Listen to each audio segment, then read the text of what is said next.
Kami, calon guru penggerak Angkatan 11 dari Kabupaten Maros, akan melakukan demonstrasi konseptual modul 2.3 tentang coaching supervisi akademik. Adapun yang bertindak sebagai observer yaitu saya sendiri, Ahmad Riyadi dari UPTD SMP Negeri 18 Laut. Sebelah kanan saya Rukma SPD dari UPTD SDN 82 Paten. sebelah kiri saya Siti Hawa SPD dari UPTD SDN 242 Impres Dama. Selamat menyaksikan. Assalamualaikum Bu Rukma. Bagaimana kabarnya Bu hari ini? Waalaikumsalam warahmatullahi wabarakatuh Pak Edi. Alhamdulillah baik Pak Edi. Baik Bu, baik Bu Rukma. Hari ini kita akan melakukan praktik coaching ya Bu. Iya ya. Praktik coachingnya begini, yang mana sebelum melakukan praktik tentunya Ibu juga harus memahami beberapa penilaian dari praktik ini. Yaitu dalam praktik coaching ini ada beberapa tahapan Bu. Ya. Yang pertama tahapan pra-observasi. Kemudian yang mana di sini Bu, pada tahap pra-observasi ini saya akan mendiskusikan dan menanyakan kompetensi serta indikator apa yang akan dikembangkan dan dipraktikkan oleh Ibu Rukma.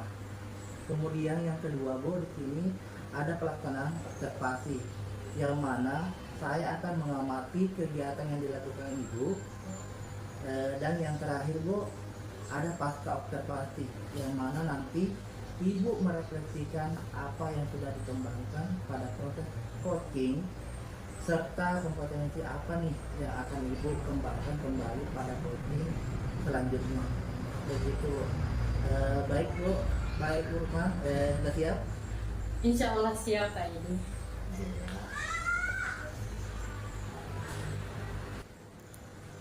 Oke, baik, seperti yang sudah saya paparkan tadi Bu. Pertama-tama kita akan diskusikan ini tentang rubrik penilaian terlebih dahulu Bu. Hal ini dilakukan untuk melihat apakah percakapan coaching yang dilakukan ini sudah sesuai atau belum dengan alur kita. Dan nanti Ibu memberikan pertanyaan berbobot kepada coaching. Kemudian bagaimana si coaching tersebut dapat merespon atau menanggapi pertanyaan dari coachnya. Kemudian begitu ya Bu. Dan perlu Ibu ingat, tentunya percakapan coaching ini disesuaikan dengan prinsip coaching, diantaranya kemitraan, proses kreatif, dan memaksimalkan potensi. Nah, dari Pak ini ya Bu, ada pertanyaan pertama nih yang akan saya ajukan kepada Ibu. Boleh Bu? Ya boleh, silahkan Pak Edi, silahkan. Ini Bu, kompetensi apa nih yang akan Ibu kembangkan pada coaching kali ini? Baik Pak Edi, dalam kegiatan coaching kali ini saya ingin kompetensi yang akan saya kembangkan itu adalah misalnya kompetensi dalam mendengarkan aktif dan juga mengajukan beberapa pertanyaan-pertanyaan yang berbobot. Seperti itu Pak Edi. Baik ya Bu, berarti ada dua ya Bu. Kira-kira kompetensi mana nih yang akan Ibu kembangkan secara spesifik lagi Bu? Baik Pak Edi, menurut saya untuk kompetensi yang ingin saya kembangkan secara spesifik itu adalah kompetensi dalam mengajukan pertanyaan-pertanyaan yang berbobot. Seperti itu Pak. Oke, Berarti indikatornya bagaimana nih Bu yang ingin Ibu inginkan? Oke Pak, indikatornya itu yang saya inginkan tentunya dalam proses coaching kali ini saya ingin coach itu bisa menemukan potensinya dalam memecahkan masalahnya. Begitu loh Pak. Oke, baik ya Bu. Kalau begitu sekian pra-observasinya Bu. Silakan Ibu boleh melakukan coaching dengan coachingnya Bu. Terima kasih Pak Edi. Assalamualaikum Ibu Hawa, selamat pagi. Waalaikumsalam Ibu Rukma, pagi. Bu Hawa, akhir-akhir ini saya perhatikan kayaknya akhir-akhir ini Ibu Hawa ini selalu mondar-mandir dari ruang kelas, dari ruang perpustakaan, bahkan ke kantin. Apa Ibu memiliki masalah begitu, atau ada hal yang sedang Ibu pikirkan, atau ada hal yang bisa saya bantu mungkin agar masalah yang Ibu hadapi ini bisa teratasi? Iya betul Ibu, memang ada hal yang sedang saya pikirkan Ibu. Saya sedang memikirkan bagaimana persiapan saya untuk ANBK nanti. Mereka itu cemas Ibu untuk mengikuti ANBK. Nah, hal ini berimbas ke saya juga Bu, yang awalnya saya semangat, pokoknya saya semangat 45 untuk ANBK dan siswa saya. Nah, dengan adanya kejadian ini imbasnya juga ke saya jadi ikut-ikutan cemas Ibu. Itu yang sedang saya pikirkan Ibu. Oh begitu ya.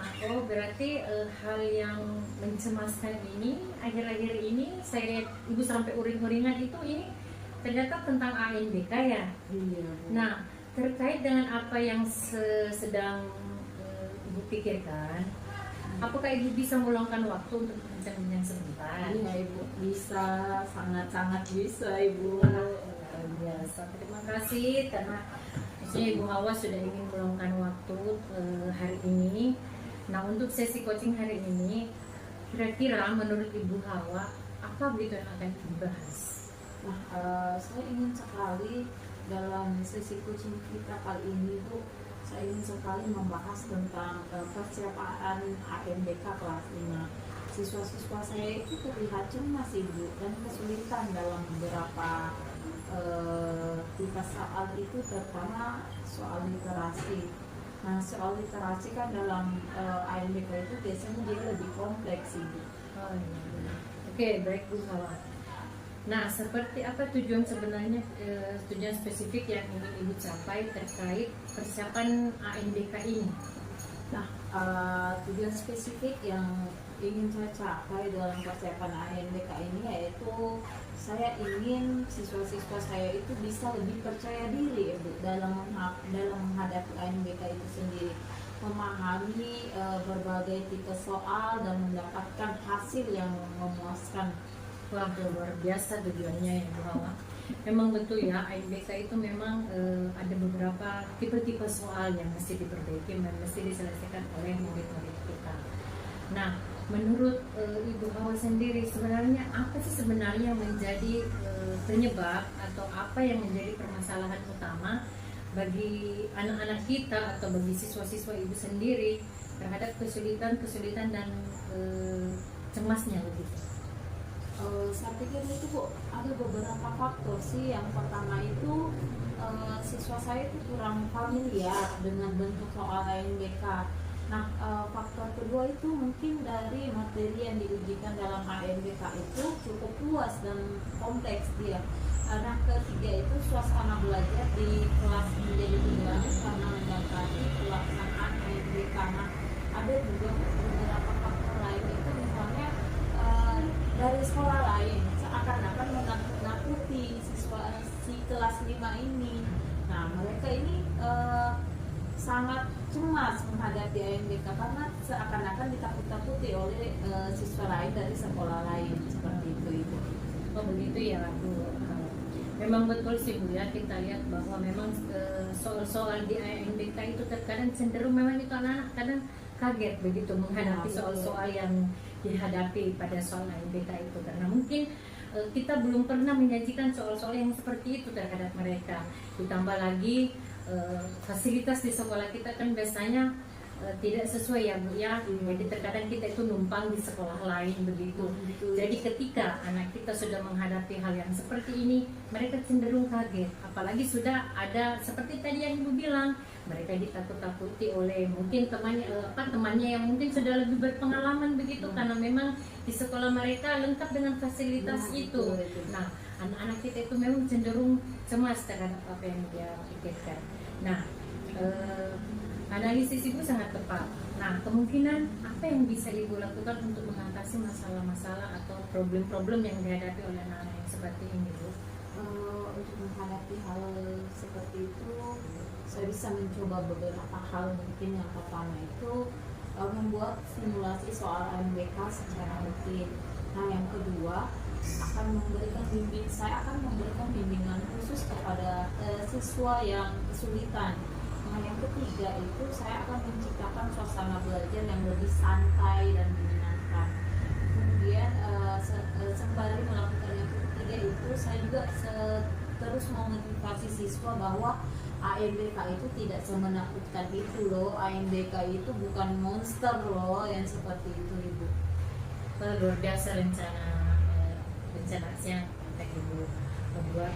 Betul sekali Bu, bahwa ketika anak-anak kita ingin menghadapi soal-soal AMBK seperti itu, memang betul kita perlu melatih, kita perlu terus menerus memberikan apalagi pelatihan terhadap mereka harus melalui tahap-tahap proses misalnya kayak tidak uji coba begitu ya.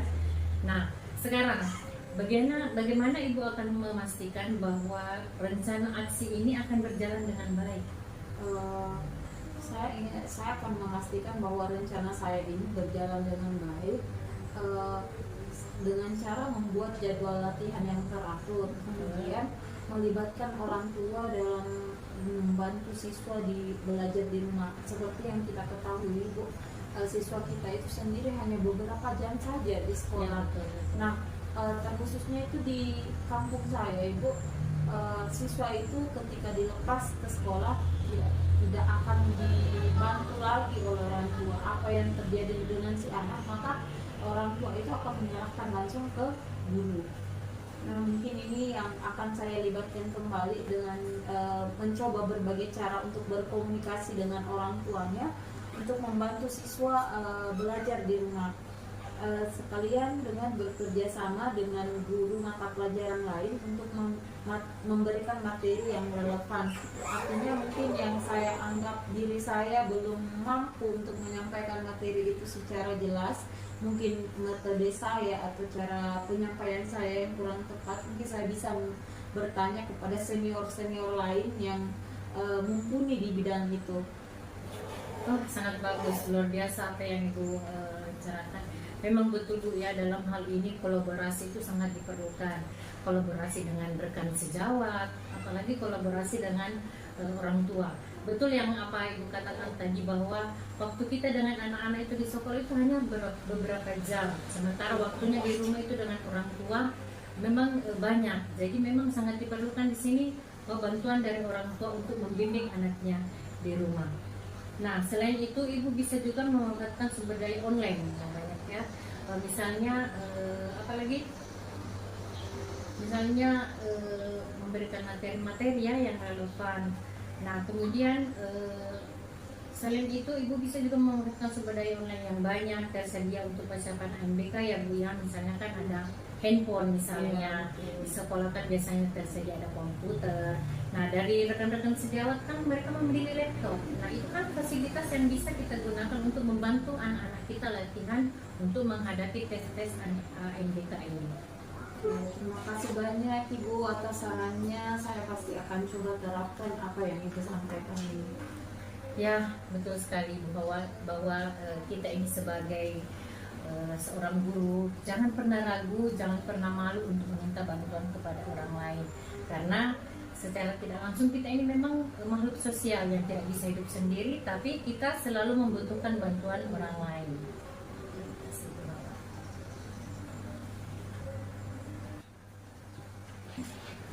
Baik, assalamualaikum Bu Rukma dan Bu Sitiawa.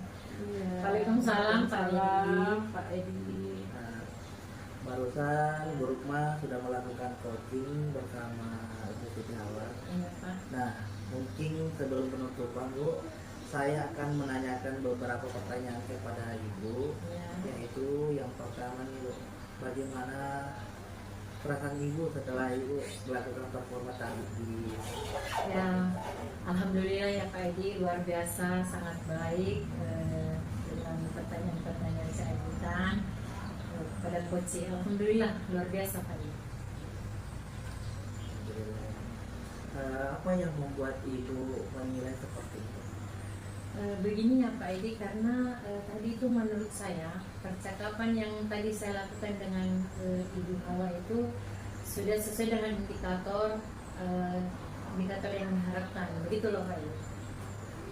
Oke, berarti apa saja nih Bu yang sudah Ibu lakukan pada saat melakukan observasi coaching terkait indikator ketercapaian yang diinginkan tersebut?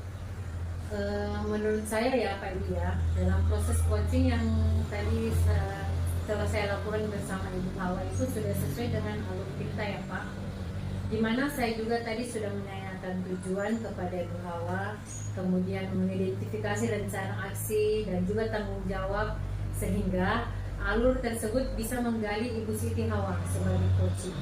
Nah, dalam menceritakan permasalahan atau kendala-kendala yang telah dihadapi, kemudian juga menemukan solusi dari permasalahan tersebut. Bagus sekali Bu, dan luar biasa Bu Rukmah. Oh ya Bu Rukmah, boleh saya menyampaikan hasil pengamatan saya Bu? Boleh sekali, silahkan Pak Edi, silahkan. Baik Bu, terima kasih. Setelah saya mengobservasi Bu Rukmah tadi, kegiatan percakapan Ibu tadi bersama Ibu Siti Hawa tadi sudah berjalan dengan baik ya Bu. Dan juga proses alurnya sudah sesuai dengan alur kita ya Bu. Jadi Ibu sudah berusaha menggali apa perihal informasi dari pertanyaan yang diajukan dalam pertanyaan berbobot tadi, sehingga coaching bisa menemukan solusi dari permasalahannya. Dan coaching tadi sudah melakukan sesuai dengan prinsip coaching, begitu ya Bu. Kemudian hasil pengamatan saya tadi, bagaimana nih Bu pendapat Ibu setelah mendengar hal ini? Ya, terima kasih ya Pak Edi. Alhamdulillah senang sekali ya Pak Edi. Terima kasih atas apresiasi yang telah Bapak Edi berikan. Alhamdulillah sudah sesuai dengan yang diharapkan ya Pak. Namun di sini saya juga ingin ada kompetensi lain yang ingin saya kembangkan lebih dalam lagi loh Pak Edi.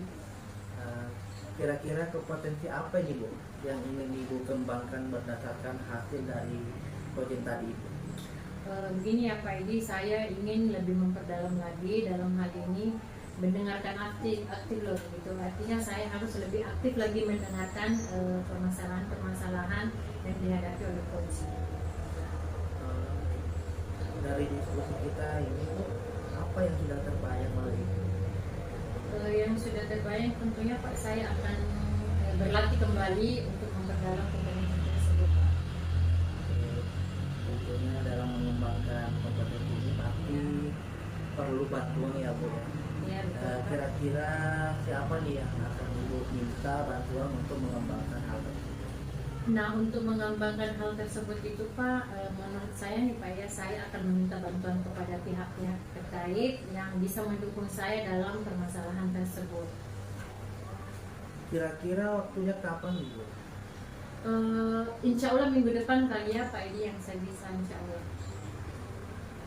Nah Ibu, dari kegiatan seperti itu kita kali ini ya Bu, kita sudah mendapatkan kesimpulan dari hasil pengamatan saya berdasarkan percakapan coaching yang Ibu lakukan.